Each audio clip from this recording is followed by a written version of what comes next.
The young lord of House Marbas is forced to take his father's life under the command of Count Alan de Sylvester, the lord of House Sylvester, a rival clan to House Marbas. It was a tragic day when the hands of young Lord Leon were stained by his own father's blood. With the head of the family gone, Leon Marbas is now next in line to become the new head of this declining family. The same family which once revered as the best house of necromancy. Now that he is the head of House Marbas, Leon is leading a conference with the other nobles residing in House Marbas territory. The nobles raise their concerns about their rival, House Sylvester, who is steadily taking control of Marbas territory day by day. There's no telling when they might invade Marbas's territory completely. One noble insists Leon bolster their defenses. As they continue their insistence, Leon politely shuts them off, urging them to practice patience, especially since decisions like these require more time to consider. But the nobles persist, believing that they are running out of time. But Leon strongly believes that unwise decisions may bode ill for his great house of Marbas. After the meeting ends, Leon reflects on how, with the demise of his father, Lord Rune von Marbas, he, Leon von Marbas, rose to the seat of Patriarch of House Marbas at the tender age of 14. House Marbas was once feared as a powerful clan of necromancers, though that reputation has long since faded into the annals of history. Since Leon lacks much experience in governing, he wants to seek guidance. He wonders what his parents would have done in a critical situation like this. While Leon knows that his parents won't respond to his call, for the dead tell no tales, and his parents can offer no wisdom from beyond the grave, he is still in sore need of guidance. He longs to figure out how he might restore glory and prosperity to his house. Leon walks to the office that once belonged to Wellen von Marbas, the founding progenitor of House Marbas, who also held the title of the sole necromancer of the continent during his time. It is said that House Marbas first rose to prominence because the original patriarch made his name on the battlefield. However, ever since the heyday of their founding patriarch, the lineage of Marbas has struggled to produce another full-fledged necromancer, leading the family's fortune down a path of decline. And as fate would have it, Leon was even forced to take his own father's life. Once inside the room, Leon picks up the book that chronicles their lineage. The founding Marbas patriarch, Wellen von Marbas, was a near-mythical figure. With a wave of his hand, he would sweep away his foes like a lethal tempest, summoning waves of the undead in an unrelenting death march. In just 2 months, the eastern region had been subjugated under his conquest. It is said that Wellen von Marbas struck a pact with the devil Marbas, unlocking one of the continent's greatest mysteries and secrets regarding necromancy. And it was possible all through the dread tome Necronomicon, which granted him the power to rule as the sovereign of the continent. And this book in front of Leon is the Necronomicon itself, a priceless heirloom passed down from their progenitor, the very tome that led to the rise of House Marbas as the sole family of necromancers on the continent. As Leon opens the book, he hears a commanding voice speaking to him. Startled, Leon realizes this mysterious voice is telepathic, but what puzzles him is how he's able to hear it, especially since the Patriarch's office is surrounded by an anti-magic field. Nonetheless, he responds, wanting to know whom he's speaking to. The voice echoes ominously, assuring him not to be afraid, as it poses no threat to him or his kin. Leon isn't sure if he should trust the words of something so mysterious that he can't even see. Suddenly, Leon begins to drift into another dimension.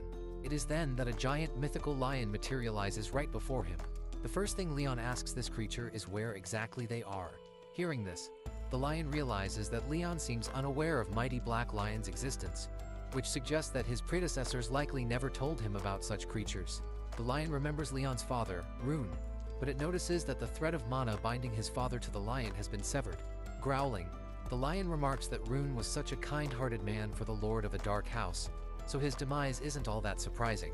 The lion then asks Leon who dealt the fatal blow to his father. Without hesitation, Leon confirms that it was he who took his father's life. This causes the lion to roar in anger, but before doing anything lethal to Leon, the lion asks him once again if he is the one who slew his oath-bound contractor. Leon's response remains the same, claiming that he is the one who ended his father's life. The lion goes into a furious frenzy. A dark and crimson fluid strikes Leon, through which the lion peeks into the events of the past related to Leon. Seeing how Leon looks completely expressionless and deadpan before and after killing his father, the lion realizes that Leon has been stripped of his senses. The hands that cut the rope of guillotine may have been Leon's, but that does not mean he is the one who killed his father. However, Leon insists that he is responsible for it, and there is no point in denying this truth. This is then that the Black Lion senses something more profound in Leon than just despair. He notices an ominous aura radiating from him, an aura so overwhelming that even the Great Lion begins to cower like a kitten. By now, The lion has no doubt now that Leon will surpass his ancestors. The lion then gets a little humble and proceeds to introduce himself. He claims to be Marbas, one of the 72 demons of hell. He is the one who turned his back on the demonic realm and chose to exist alongside humankind instead. His first lifelong friend was Wellen von Marbas. He also claims to be the source of the necromancy that became the unique art of House Marbas. Hearing this, Leon remembers that he's heard these tales before. Leon already knows that when their progenitor founded House Marbas, this lion was the one who taught him the forbidden art of necromancy. The lion confirms this statement, adding that he is now bound to the Necronomicon, though he was a formidable demon before his binding. Leon also recalls how their founding patriarch often told them that necromancy is in Marbas's blood.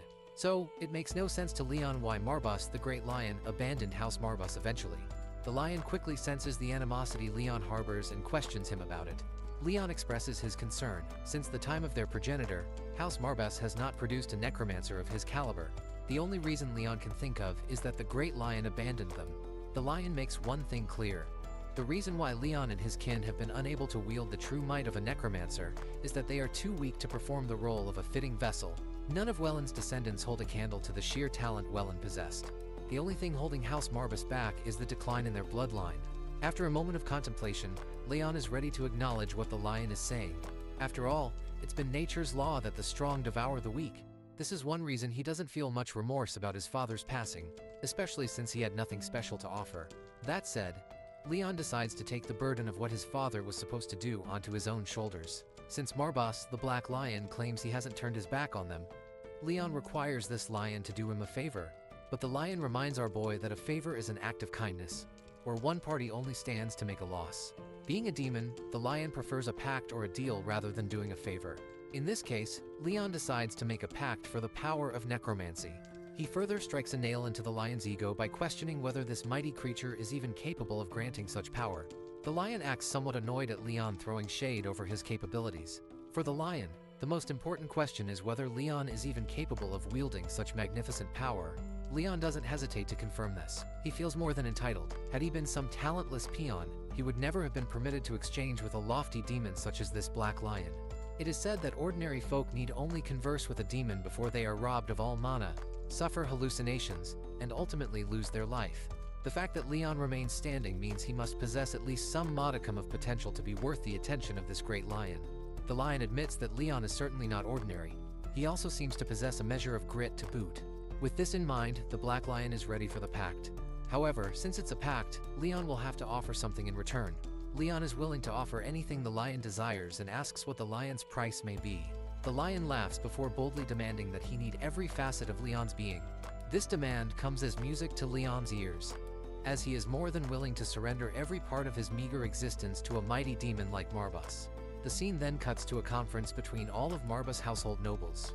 The only person absent is our boy, partly because of the fact that he was not invited.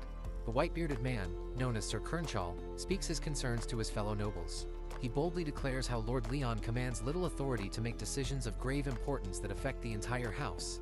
He is sure that his other fellows agree with this assumption as well. The others stay quiet, and their silence is a sort of confirmation to his point. In this case, Sir Kernchal plans to take charge of all matters concerning the house for the foreseeable future. He believes he should be in charge because he is the uncle of Lord Leon, which makes him the closest kin of the current patriarch. With that, he gives the others the chance to speak if anyone has a problem with him taking the position as steward of the house. One man quickly supports Sir Kernchal, believing it would be unwise to oppose him, given that the alternative is a mere pup who hasn't even come of age yet. He certainly doesn't want to leave crucial decisions up to an unworthy child like Leon. Slowly but surely, the others vote for Sir Kernchal to take control of family affairs for now. But one fat man shows his disapproval. He believes that Lord Leon is the only direct descendant of the previous patriarch, and there is no precedent in their family history for appointing the next patriarch in violation of direct lineage. In response, one man glares in disapproval. He believes that what good is lineage when their entire family might be wiped out. The armies of those Sylvester brigands are marching against Marbas as they speak. While he does recognize the fatty's concerns about birthright, it's all pointless when they're all going to die following an incompetent blindly. But the fat man continues to disapprove of his friend's actions. He believes that every last one of them sitting here is only because they were granted a place at this table by the grace of his late lordship. So everyone here owes it to the house to fight to the very last. Even if the sitting patriarch has yet to gather his own faction, the fat man will not stand by and watch his uncle, Sir Kernchal, take Leon's rightful place as heir. By the way, this fat man's name is Pullen, and he seems to be a loyal follower of the previous patriarch. At this, Sir Kernchal stands up, acknowledging how the current patriarch seems to have at least one loyal follower. Pullen tells Sir Kernchal to cut the crap and come clean about what he really wants to say. Sir Kernchal snaps back with a sharp tone. As loyal as Pullen may be, Kernchal believes he lacks the shrewdness to see that it's a done deal. He walks over to Pullen and places his hand on his shoulder, exuding a menacing aura while threatening Pullen to think before speaking. He reminds him that everyone is gathered here for one purpose alone, to make an unsavory choice that would nonetheless be the least of all evils for the house. So he suggests that the fat man avoid standing in the way of their survival, because one wrong decision could lead to everyone's slaughter. We then cut back to the Black Lion and Leon in their intense negotiations. The Lion speaks of how, with this change in the subject of the pact, the true extent of his power has been curtailed.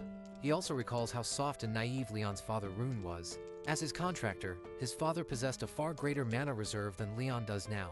Speaking of mana, Leon remembers that any demon who makes a pact with a human must draw magic energy from their contractor to replenish their own reserve. So Leon questions the Lion about what he's going to do in this situation.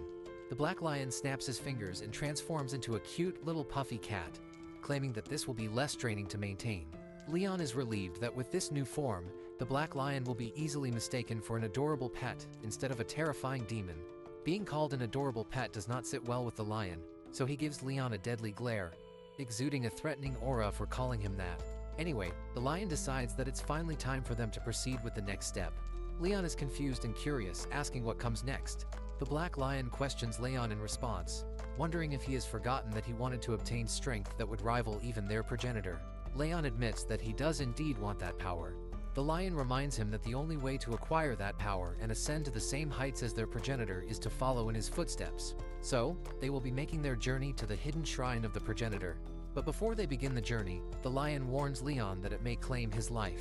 So he wants to know if Leon still consents. Leon simply gives this clueless expression upon hearing how the Lion continues to undermine his resolve. Anyway, the Lion begins to walk on his tiny paws to lead the way. After their short journey, Leon finds himself traversing through the thick forest, the mistwoods of House Marbas if I have to be specific. The Black Lion reveals that this forest can be an inscrutable labyrinth for those who are not of the Marbas bloodline. Leon seems to already have a clue about this because his father had told him that only the rightful patriarch may set foot inside the secret shrine itself. But there's still something that doesn't make sense to Leon. If this place was supposed to grant his predecessors the power of necromancy, why has House Marbas failed to produce successful necromancers? The Lion reveals the reason behind it. Not a single one of them had been able to pass the trial. This is the most fundamental requirement if one is to walk the path to acquiring great necromancy power. No one to date has been able to satisfy this first condition and make it through the fog. Once they arrive at the designated location, the Lion raises his tiny paw, signaling Leon to stop. This is where they are about to begin their trial. The trial is simple. Leon has to descend into the mines.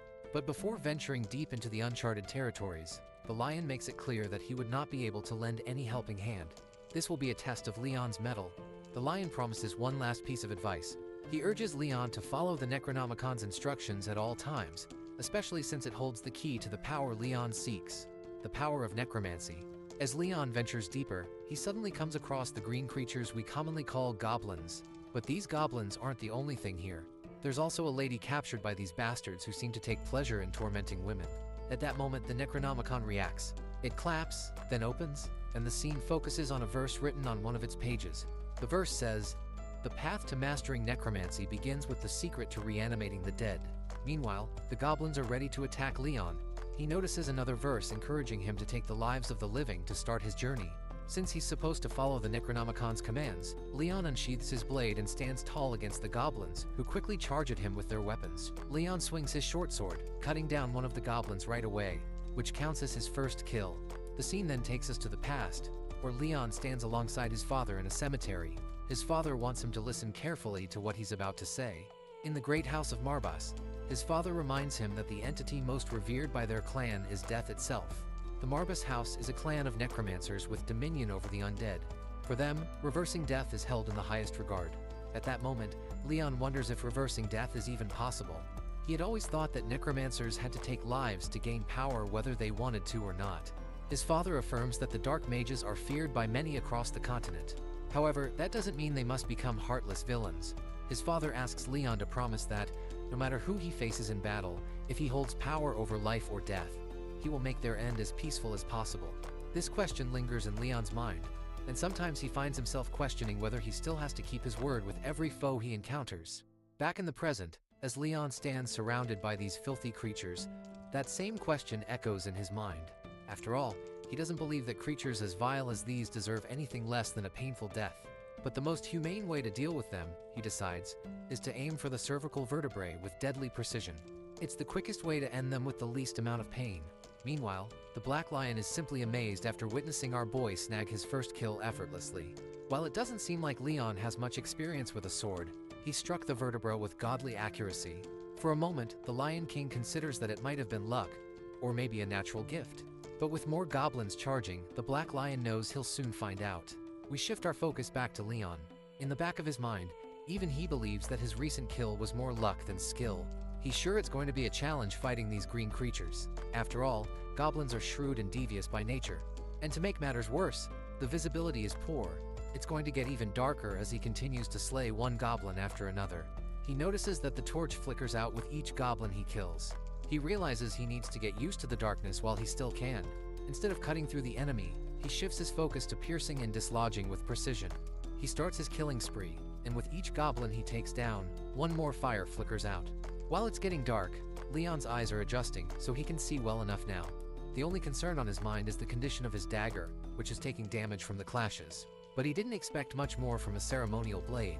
Suddenly, a goblin leaps into the air to strike him, but Leon quickly retaliates by throwing his blade at the charging opponent, slicing its cheek. Seeing how Leon just discarded the only weapon he had catches the Black Lion off guard. It's insane to think he just discarded his weapon in the middle of the fight. But the reason Leon threw his sword was simple. He wanted to grab a bigger, sharper blade. Once he has it, he swings it with deadly precision, slashing the goblin and ending the threat. With the danger neutralized, he walks toward the damsel in distress and begins untying her. The woman is immensely grateful, finally rescued by a hero straight out of a fairy tale.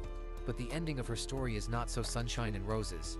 Before the woman can even finish expressing her gratitude, Leon pierces her right in the middle of the chest.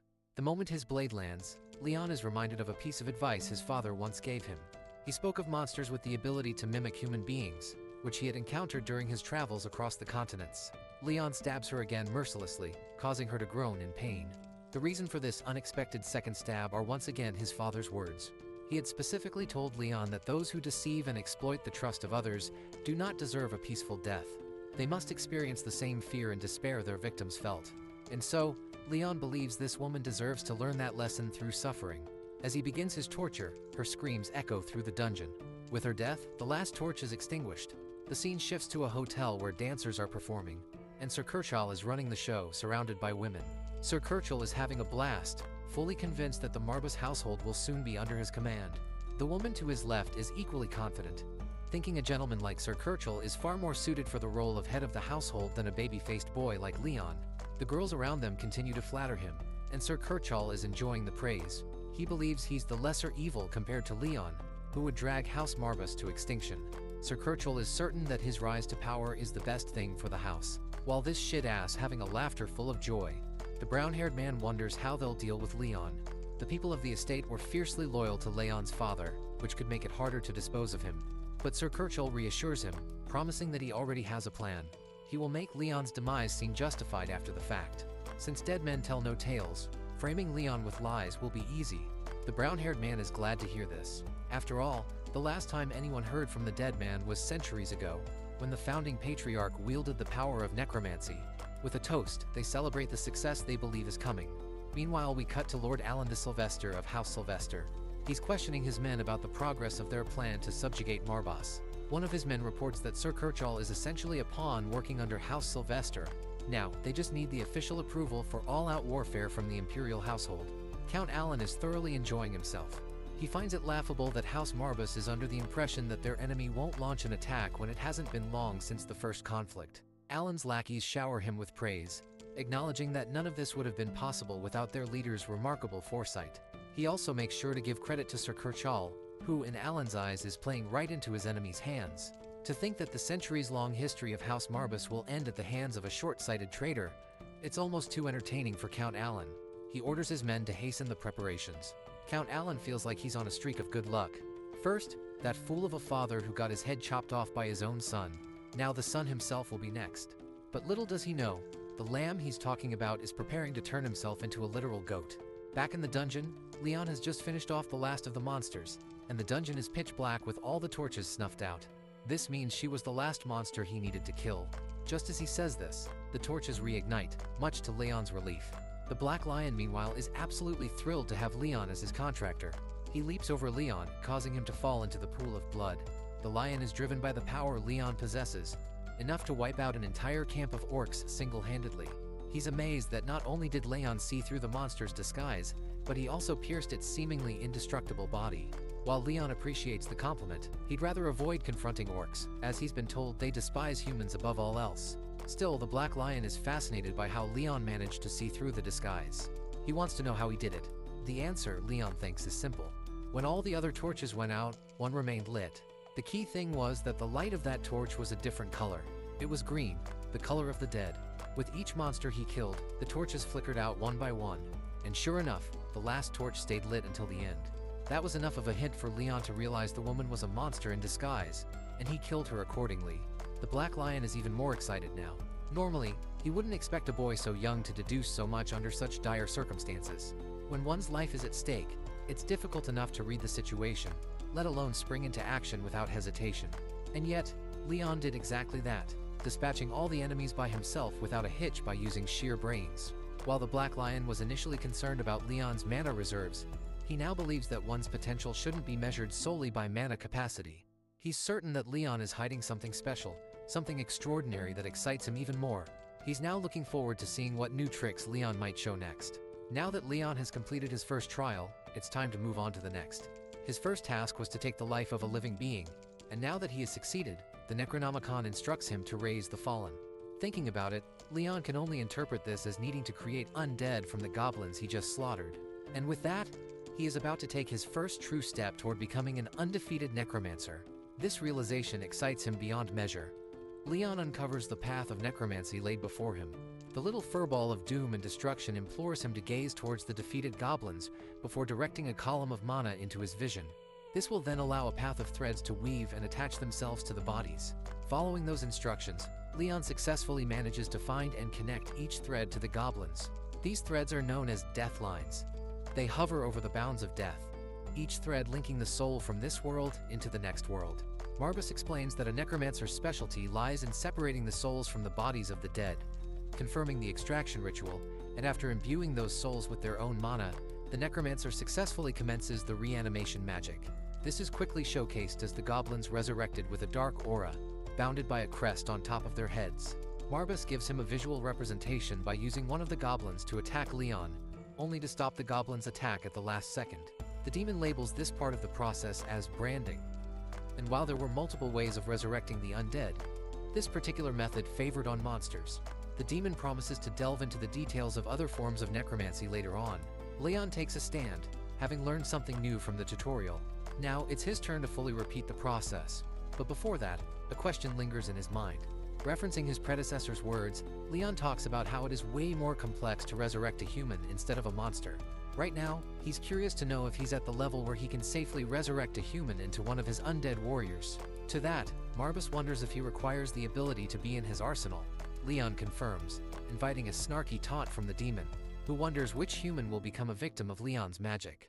As it turns out, Leon declares the man's name as Kirchel, his one and only uncle, the traitorous bastard seeking control of the family. Returning to Kirchel's perspective, we see him bad-mouthing Leon's father, regarding him as a fool who didn't know any better.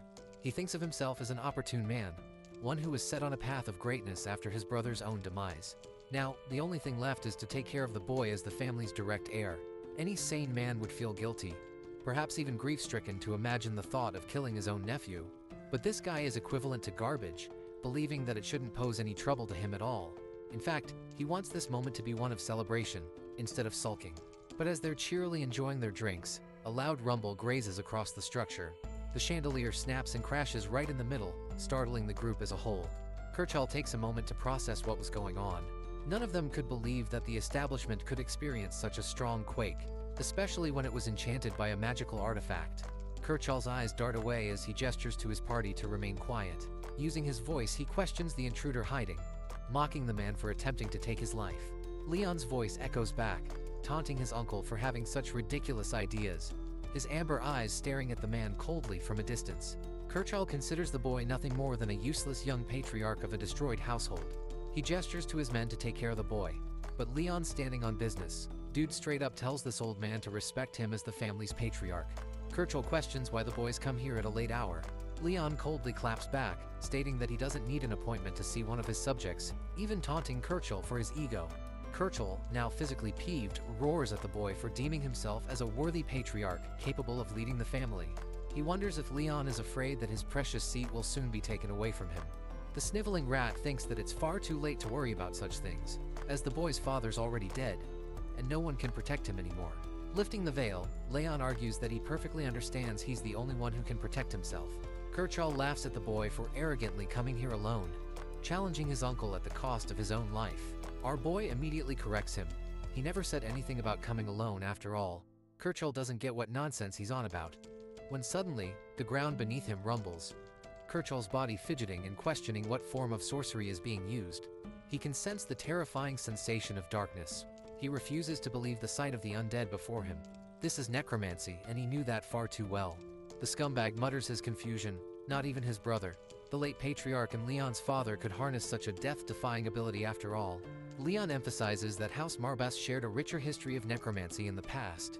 Regardless of the situation turning against him, Kirchall foolishly orders his men to defeat the undead goblins at once. They collectively lunge forth, attempting to defeat the goblins. The moment one of their blades is about to reach our boy's face, an undead goblin counters by clashing against the man's weapon, shocking him greatly.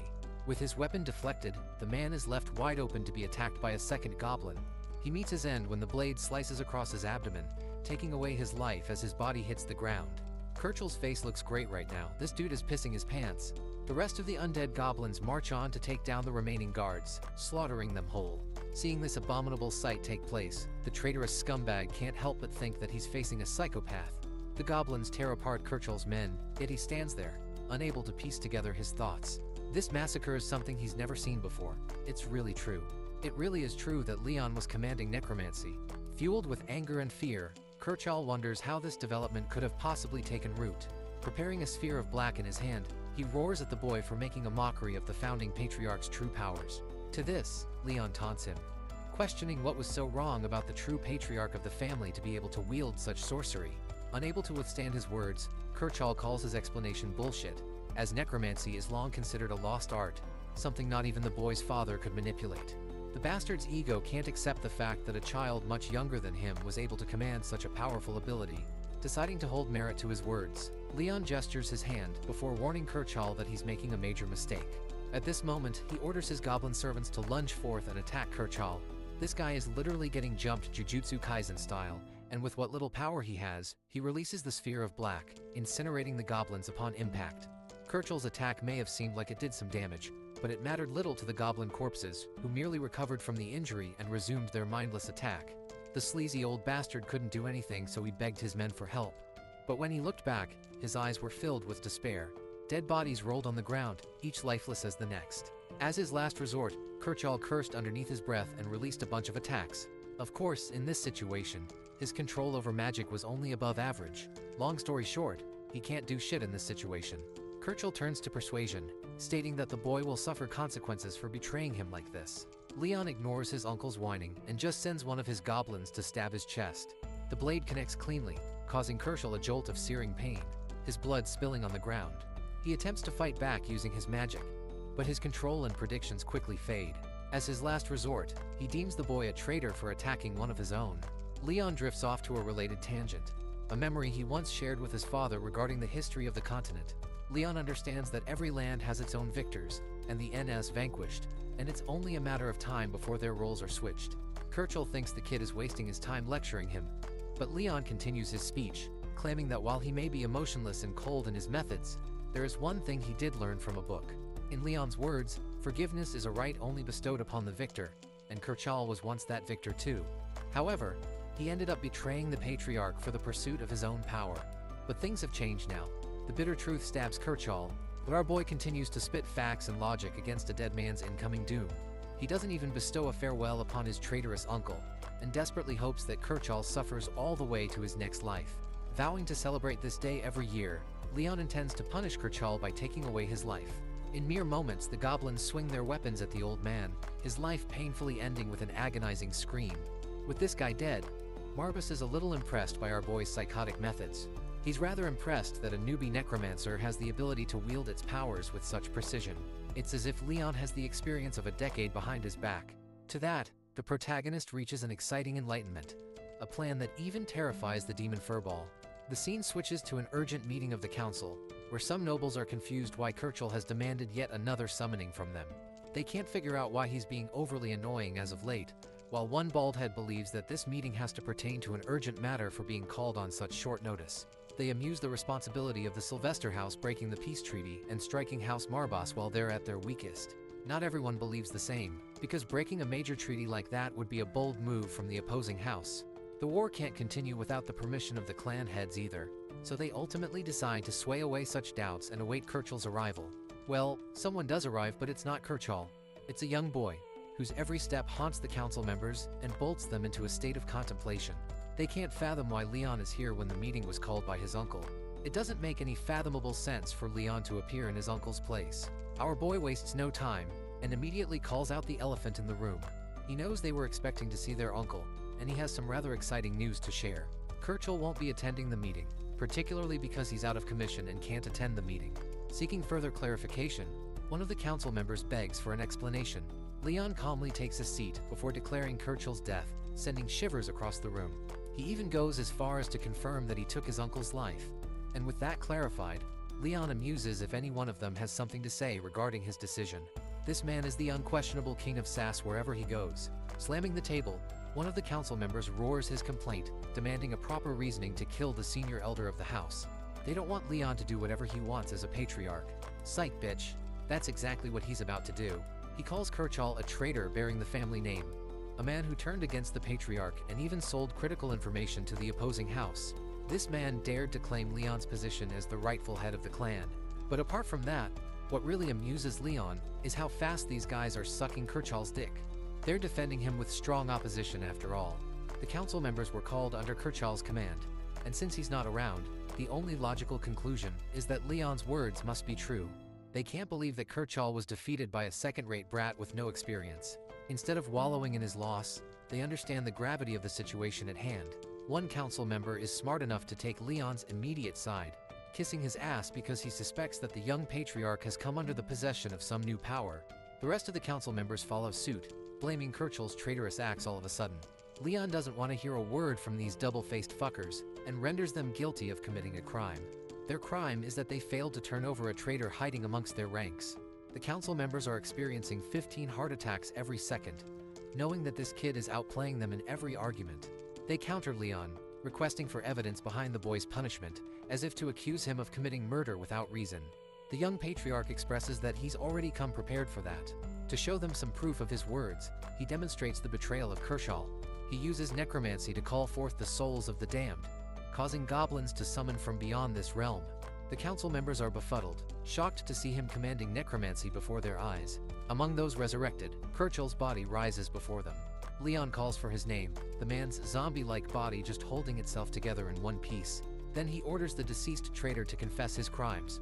The council members keep asking the same boring question, and Leon's done answering it over and over again. It's simple logic to him that necromancy is a magic practiced by the heirs of House Marbas. The goblins roar at the council members, causing them to flee the scene. But before these assholes can even escape their seats, one of them already hits the ground, his head severed from his shoulders. Another one drags his pitiful body across the floor, his legs severed. Leon doesn't have time for mercy, and concludes that this meeting is far from over. He uses Kirchall's corpse as the object of their demise. The undead human rises before his master, his mouth open wide. Leon asks again, questioning if the council members shared involvement in the traitor's acts. The mummified body of the deceased man speaks nothing but the truth. Every single one of the council members were responsible for bringing down the patriarch. They all knew he was a traitor who sold information. Having confirmed that, Leon is content with his decisions. Blondie over here thinks he's special and begs to be spared. The same goes for the other bastards, all begging for a second chance. Leon serves them poetic justice, making his goblins tear apart their flesh. With the council eradicated, Leon fully embraces his powers of necromancy as the true patriarch of the Marbus house. Their long-lost ancient power, finally restored. Leon stands over the lifeless bodies of the slain council members with his Necronomicon floating ominously at his side. He surveys the aftermath of his work before turning his attention to a servant trembling in the shadows. Without hesitation, he demands to know the whereabouts of Pullen. The servant, shaken by the bloodshed, nervously reveals that Pullen is being held in the dungeons below on a charge of sedition. Upon hearing this, Leon orders the servant to lead the way.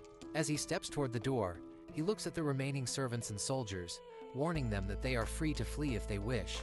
But if they choose to stay, he will not be held accountable for what happens next. He leaves, trusting that they will make the right decision. At House Sylvester, a man approaches Alan and hands him a letter. Alan takes it and reads slowly with a hint of relief appearing in his eyes. The letter brings news that the imperial household has turned against House Marbus, which excites him. The man remarks that it was expected, as House Marbus has nothing to offer, and the manpower they do have is useless. Alan agrees and orders his men to proceed as planned, confident that House Marbus will fall after a month. He then asks if the man is prepared for the task, to which he confidently replies that he is. Still, he ensures that his men are fully prepared for what lies ahead. His strategist, amused by Alan's certainty, jokingly remarks that the only true threats to their success would be the sudden appearance of a powerful necromancer or the impossible resurrection of House Marbus's long-dead founder. The remark only strengthens Alan's confidence. In the dungeons of House Marbus, Leon finds Pullen locked in a cell. The moment Pullen sees him, he begins pleading and apologizing, admitting that he allowed Karchal's dark ambitions to take root, which ultimately put Leon in danger. Overcome with guilt, he insists that he deserves death for his failure. However, Leon sees things differently. Pullen was the only one who opposed Karchal, proving his loyalty and making him a valuable recruit. With that, Leon orders him to rise, stating that there is much to be done and that he requires Pullen's service. Pullen is shocked, questioning what kind of service Leon could possibly need from someone like him. Leon, noticing the swarm of flies circling Pullen, merely tells him to wash himself and meet him in his office, where they will discuss the details. Pullen eagerly agrees, pledging his loyalty as Leon leaves. As night falls, Leon stands by his window, gazing outside while Marbus, in his kitty form, perches on his shoulder, lazily grooming himself. The cat breaks the silence, asking about Leon's next move. Leon pauses, lost in thought until Pullen finally arrives. To Pullen's astonishment, Leon presents a bold plan, impersonating Karchal to deceive House Sylvester. Pullen immediately voices concern, pointing out that pulling off such an impersonation convincingly would be nearly impossible. But Leon has other methods. Without hesitation, he summons a doppelganger, which morphs into Karchal's exact appearance right before Pullen's eyes. Stunned, Pullen can hardly believe what he's witnessing. Leon has just summoned an undead minion with ease. He had heard the rumors about Leon's abilities, but seeing this firsthand makes him realize just how powerful the Necromancer truly is. Still, doubts linger in Pullen's mind. Though the doppelganger may resemble Karchal perfectly, controlling it convincingly enough to fool House Sylvester is another matter entirely. He nervously expresses his concerns, fearing that their deception will quickly be uncovered. According to Pullen, the undead has no way of perfectly replicating a person's speech pattern, handwriting, or behavior. However, this isn't just any undead. It is an illusion created by a creature known as a doppelganger, which Leon managed to find. Unlike ordinary undead, this doppelganger is capable of not only mimicking someone's appearance, but also retaining their memories and personality. To demonstrate its abilities, the doppelganger channels Karchal's magic, stunning Pullen with its accuracy. Leon then recalls the moment he first encountered the creature in the dungeon while searching for a book. At the time, the doppelganger had taken the form of a woman. After killing it, Leon had demanded its name, to which Marbus revealed that it was called a doppelganger, an entity capable of replicating a person's appearance, personality, and even abilities. At the time, it had been mimicking a traveler it had slain, along with her companion. Hearing this, Leon had begun to formulate a plan. Without hesitation, he had used his necromantic magic to raise the doppelganger's body from the ground. Once a minion of the founder of House Marbus, the creature now belonged to his descendant. After all these decades, it had finally returned to its rightful master. This demon Instagram baddie is pissed as hell, while Leon glances over his contractor, acknowledging Marbus favoring him over her. The demon warns him that the creature they're facing is capable of transforming into any target a necromancer has encountered. The only condition being, she can't transform into a target more powerful than the caster. Marbus reminds our boy dearly that he better act humble because he's still too weak. Despite trapping his uncle's soul into his arsenal of soldiers, Marbus expresses that the human soul will eventually return to nothingness. That's why the demon recommended that he stay away from the matters concerning House Marbas, since he didn't have a permanent solution to the problem. But Leon opposed this strongly, arguing that he wouldn't betray his bloodline. The moment he leaves the family, innocents of the estate will be slaughtered by members of the Sylvester family. The demon Furball wonders if he's so selfless to wager his own life for the sake of others. As heartless as Leon is, he's ready to die for his family's sake. The demon thinks he's being loyal to a fault, for little to no reason at all. Instead of choosing to focus on that, he addresses the more pertinent matter at stake. A purple phantasm emerges before them, with Marbus suggesting he resurrect the creature and use it to his advantage. Leon questions if he knows this creature. Turns out, this one belongs to the founding patriarch's collection of the undead. With Leon's current condition, it will be a great help for him, so long as he can deal with its anger issues, that is. Without further ado, the boy issues the incantation, causing the phantasm to materialize into an almost human-like form. It glares at its master, before getting hard tackled by the demon Furball for returning to its newest contractor. The creature has just revived and he's already bullying the thing. Leon sees their little argument go down. The creature thinks for a moment before reaching a conclusion. Bro literally copies the fireball jutsu hand signs from the Uchiha clan, before mimicking the appearance of Leon. It also bites back against Marbus, causing him to become shocked at its boldness. All of a sudden, there are two Leons in the room, identical in appearance. Sharing another council meeting, Pullen recommends that they could use the mimicking ability to recreate Kirchal's imitation down to the smallest habits. He's more than confident that this trick will work in an espionage mission against the Sylvesters. It's a wonderful recommendation, and to Leon's liking. Pullen requests asking one final question for clarity. Referencing the fact that the Sylvesters will try to secure support from the royal household, he questions why the patriarch is so adamant in defending House Marbus, even though fleeing would guarantee a much better chance of his own survival. It's the same suggestion that the demon Marbus gave him, but Leon believes he's got a firm duty to uphold, to protect the household. Hearing this answer, Pullen is determined to serve the patriarch until his dying breath, though he's confused what motivates Leon to go to such lengths for his family. It's a good question, as Leon himself had pondered the same for a while.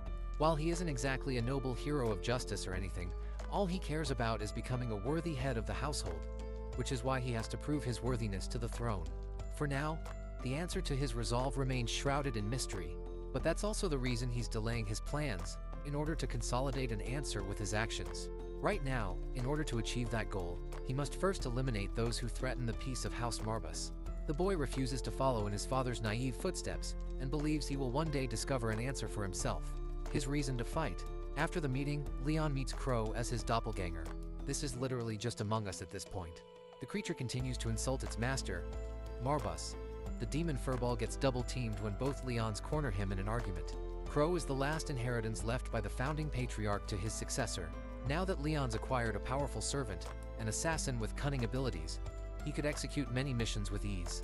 Crow's specialty is killing, and his second specialty is of course berating the demon cat, who continues to get annoyed by his slander. Leon confirms that he requires much-needed assistance from Crow's abilities. He wants him to mimic Sir Kirchall, his late uncle. Crow believes it should be a piece of snake, when the correct phrase is a piece of cake. In any case, Leon thinks his version of the phrase is way cooler and better. Their petty argument comes to a close when Pullen knocks and enters the room, informing the patriarch of a letter sent by the Sylvesters in his name. Curious to read its contents, he opens the letter, learning how the Sylvesters are slandering House Marbus for abandoning their duties for well over a century now. In order to punish House Marbus for torturing its subjects for the sake of its own amusement, the Sylvesters have assumed rightful leadership under Count Alan de Sylvester's orders. A direct declaration of war between House Marbus and House Sylvester. They even offer a condition to spare House Marbus's inhabitants if they aim for an early surrender. But upon declaration of these terms, the Sylvester army will annihilate the Duchy of Marbus in a time span of 1 month. The Royal Emperor will be backing them, and Count Alan Sylvester shall lead the charge. Concluding the letter, shit is about to get real. Still, they have 1 month to prepare. For some reason, Leon is unafraid to meet the challenge.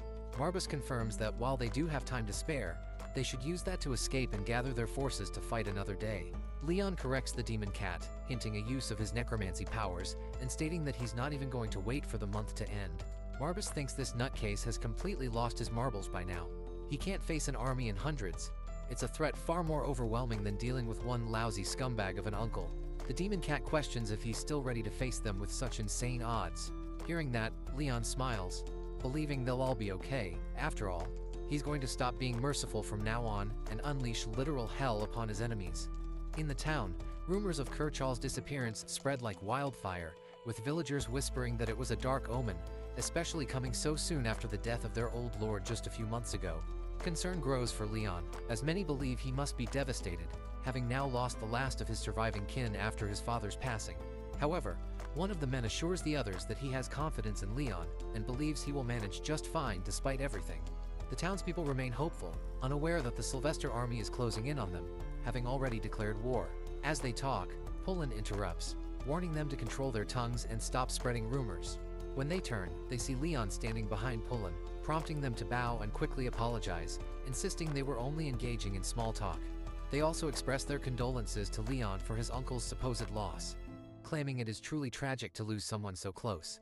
However, Leon corrects them, stating that his uncle is still alive but too ill to appear in public often. He says this because he knows it is best to make them believe his uncle is still alive to keep them calm. Turning away, Leon remarks that the villagers take his uncle's side a little too much. In truth, he says this as a tactic to deceive his uncle's allies. He then orders Pullen to silence anyone who witnessed the incident or is spreading false news about his uncle. Pullen, taking it as a direct order, asks why Leon came to the town center himself, as Pullen would have gladly conveyed his words. However, Leon insists on handling it personally. As they reach the outside of the town center, Marbus begins sensing a strong magical force emanating from within. Upon entering, Leon orders Pullen to wait at the entrance until he returns. Pullen agrees but expresses concern for his young master's safety, to which Leon assures him that he will be fine and instructs him to seal the door behind him. He does not want anyone to escape or enter the building. With that, Leon steps into a blood-stained, chaotic room, where chairs, tables, and bottles are scattered about while a few people are busy cleaning up the mess. Among them, Leon notices a boy with wolf ears and turns to Marbus, asking if this is the person he spoke of. Marbus confirms it. The boy in question is muscular, with wolf ears and an intense aura of potent energy surrounding him. Seeing him, Marbus grows excited, remarking that the Leon household has always lacked an eye for spotting those with potential, yet Leon has managed to find one.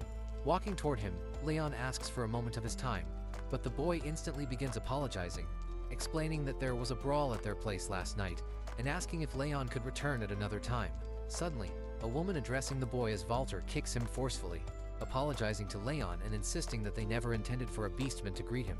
She follows up with another slap, shouting at Walter for speaking so casually to Lord Marbus. Kneeling on the ground, Walter hurriedly apologizes, explaining that he did not know who Marbus was, as he is new to the area. Ignoring the commotion, Leon firmly repeats his request, asking for a moment of Walter's time. The lady steps forward, offering herself instead, but Leon dismisses her, revealing that his business is specifically with Walter. According to the demon Marbus, the Beastman boy possesses immense potential for growth, making him an excellent candidate to join Leon's household. Meanwhile, Walter remains kneeling, frozen in shock at the realization that he is in the presence of Lord Marbus's house and had just spoken so casually to him. Suddenly, to his astonishment, Leon casts a spell that emits a dark smoke, which begins to surround Walter's body, healing his wounds. Staring at his now recovered body, Walter is left speechless, but Leon's patience is wearing thin. Once again, he firmly asks for the boy's time. Hearing this, the lady quickly apologizes, revealing that Walter is her slave, and if the young lord wishes to speak with him, he must ask for her permission instead. Observing her, Leon suspects that she is unaware of his uncle's incident, meaning he can be more open with her. With a smile, he asks her when his state began allowing slavery and why she is addressing him by his childhood title. The questions make the woman visibly uneasy, as if she is hiding something. However, Leon sees right through her. Releasing a powerful dark aura, he opens his Necronomicon, calling her out for believing that he is unworthy of becoming a king. Marbus is equally excited about taking the boy in and grows furious that the woman dares to disrespect his contractor. Summoning his Necronomicon, Leon reveals to the woman that he is also deeply concerned about her enslaving people. He orders her to release any other slaves she may have, giving her 10 minutes to comply or face punishment. Hearing this, the woman grows visibly nervous, but instead of showing fear, she lowers her head with a wicked smile. Mockingly, she refers to Leon once again by his childhood title, asking if he is truly prepared for what she has in store. She then sarcastically apologizes for using the wrong title again. However, Leon remains unfazed.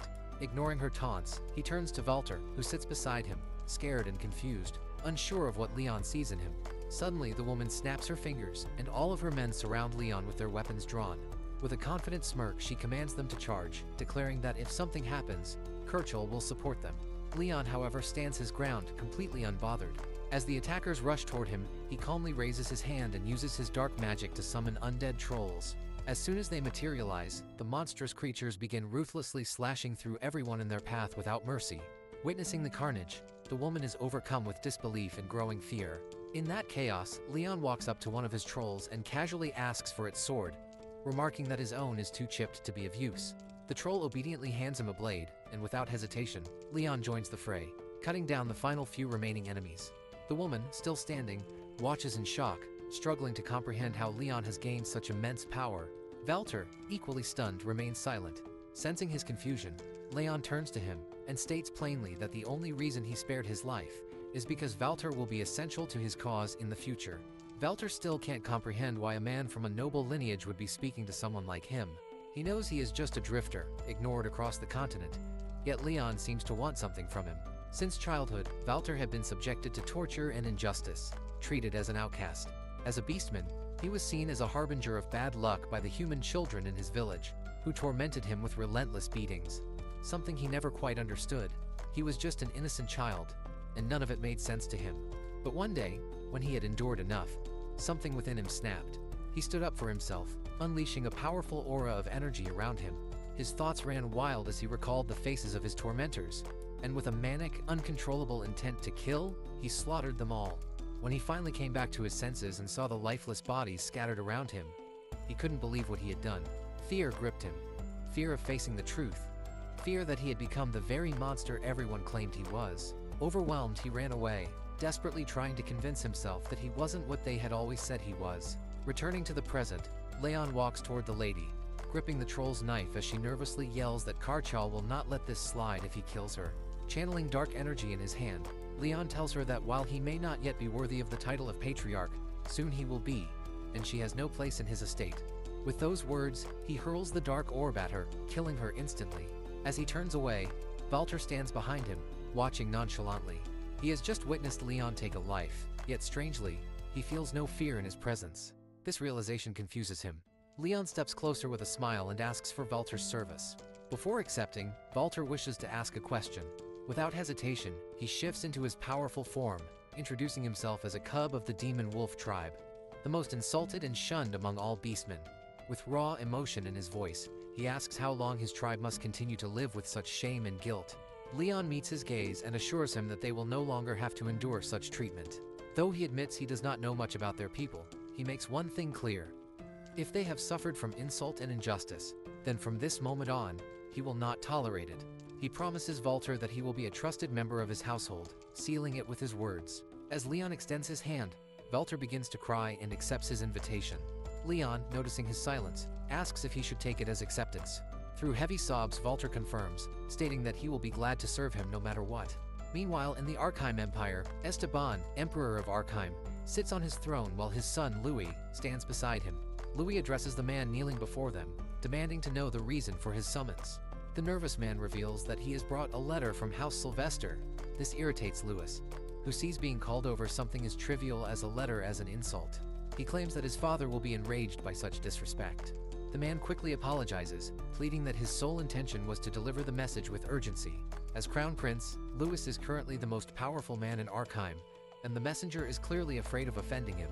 However, Louis's irritation turns to intrigue when the man reveals that House Sylvester has warned of an attack on House Marbas.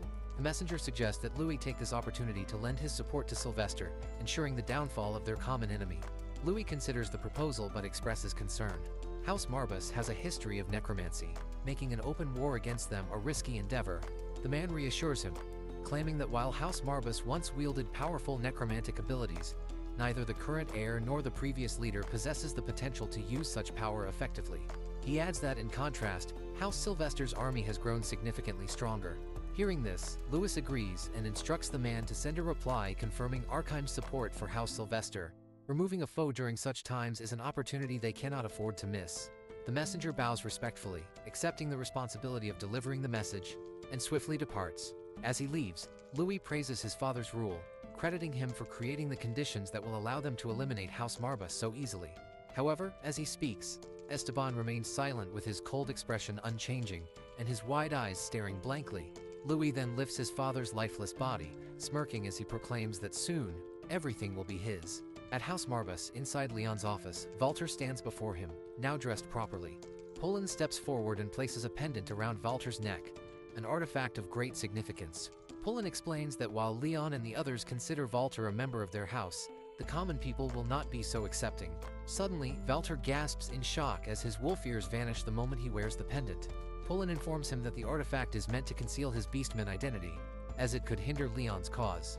Though confused, Walter ultimately agrees, which brings a smile to Poland's face. Leon, who has been observing, orders them to a meeting regarding pressing matters. Once gathered, he declares that words alone are not enough, so they all must pledge their loyalty to him with more than mere promises. With a piercing gaze, he asks if they are truly prepared to devote their undying allegiance to him.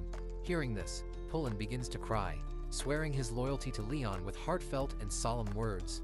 Following his lead, the doppelganger also pledges his allegiance. Witnessing this, Marbas grows excited, believing that both domination and subjugation are now on their side. Seeing everyone swear their loyalty, Walter follows suit. However, confusion strikes him when he notices Leon speaking. Not to them, but to the table. Leon remains unfazed and proposes forming a mana-bound pact with them. He makes it clear that refusing would simply mean they are unwilling to join him. A mana-bound pact converts the mana of each participating party into a binding pattern, forging an unbreakable bond. This connection allows them to share secrets that neither can reveal to outsiders. With everyone in agreement, Leon initiates the process. Channeling dark magic into his hand, he creates a portal in the ground. A massive surge of dark energy erupts from it, followed by two monstrous demonic hands emerging, clutching an ancient scroll. As the scroll unfurls, Poland and Walter begin reading its contents. At that moment, the monstrous Marbas reveals his true form, declaring himself the deity of the house and the demon from whom House Marbas derives its name. With a deep, resonating voice, Marbas chants the pact's terms, demanding their loyalty to the bond and proclaiming Leon as the sovereign of the undead. They both stare in awe at the massive beast towering before them. As Marbas looms behind Leon, Leon introduces him to his trusted ally and assures them that he is bound to treat them with respect. In a deep, monstrous voice, Marbas takes their silence as acceptance and reveals that this pact will be sealed with their very souls. Once bound, they cannot break it. Poland nervously assures him that they would never attempt such a thing. In his mind, however, he is in disbelief. The demon Marbas, the very entity with whom the first Lord Marbas made a contract, is standing before them. In that moment, he finally understands why Leon suddenly became such a powerful necromancer. An overwhelming pressure of mana fills the room. Even though Poland and Walter are naturally attuned to mana, they find themselves frozen in place under the weight of Marbas's immense presence. Poland can't help but wonder what else Leon is capable of.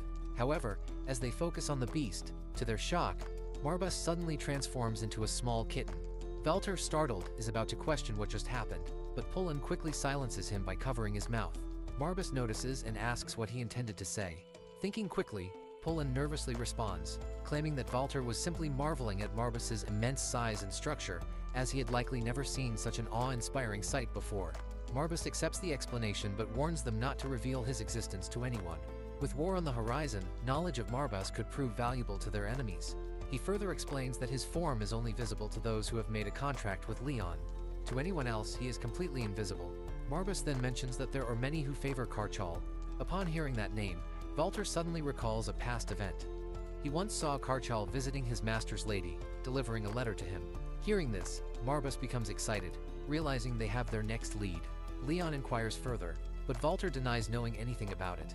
However, as they left the pub earlier, Doppelganger took a treasure box with him as a spoil of war. Seeing this, Marbas recalls that Doppelganger has always been greedy. He explains to Leon that since they had eliminated everyone in the pub, Doppelganger must have assumed he could take whatever he pleased. Curious, Leon examines the box himself and discovers a letter inside with an already broken seal. It appears they have found the very letter in question, thanks to Doppelganger's greed after all. Leon opens the letter and begins reading it aloud. It is addressed to House Marbas from House Sylvester, officially declaring war against them. According to the letter, House Marbas has neglected its duty to serve Emperor Arkheim, which is considered a grave crime. As a result, House Sylvester has granted them 1 month to surrender. Otherwise, they will declare war and destroy anything that stands in their way. The letter is signed by Alan, the Lord of House Sylvester. Upon hearing this, both Poland and Walter are shocked. Leon, however, finds the situation amusing. He reveals to Marbas his idea of controlling the undead with his mind. something he believes could be quite entertaining. With that thought, they turn their attention to Doppelganger, and Leon issues him a mission. At the Sylvester Empire, a messenger returns to inform Alan that he has delivered the war declaration to House Marbus. He also mentions that Kirchhoff's expression upon seeing the letter was one of pure dread. Hearing this, Alan laughs at the thought of betraying Kirchhoff, but orders his men to keep him alive, believing him to be a useful idiot. They feel that power in Kirchhoff's hands is preferable to anyone else's, so his survival is in their best interest. Alan then inquires about Leon, to which the messenger reveals that there is no particular news regarding him. He speculates that Leon might have already been killed by Kirchhoff. Sylvester finds this thought amusing, prompting the messenger to ask why he is so concerned about a mere 14-year-old boy. In response, Alan counters with a question of his own about what he thinks is the greatest injustice humanity has ever experienced. The messenger hesitates nervously before admitting that he does not know. Alan then reveals the answer, facing an overwhelmingly strong foe from which there is no escape, and watching as everything comes crashing down. According to Alan, there can be no greater suffering than that. He then asks the messenger what he would do in the face of such injustice. The messenger remains silent, prompting Alan to add that his concern lies with the boy, Leon, who possesses a talent that cannot be easily perceived by the naked eye.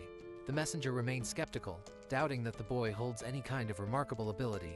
However, Alan dismisses his doubts, stating that Leon is of the Marbus bloodline, and nothing should be considered surprising when it comes to them.